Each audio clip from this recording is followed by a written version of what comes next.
సమాజంలో గౌరవప్రదమైన జీవితాన్ని అందించాలన్న భావనతో ప్రతి నెల 14 రకాల పింఛన్లు అందిస్తున్నాం. ఇప్పటి వరకు 2750 రూపాయల పింఛన్గా తీసుకుంటున్న 7 రకాల పింఛన్దారులకు ప్రభుత్వం ఈ నెల నుంచి 3000 రూపాయలకు పెంచి అందిస్తోంది.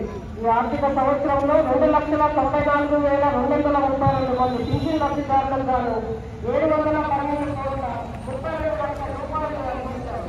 వైఎస్ఆర్ ఆత్మ కార్యక్రమం జిల్లాలో 31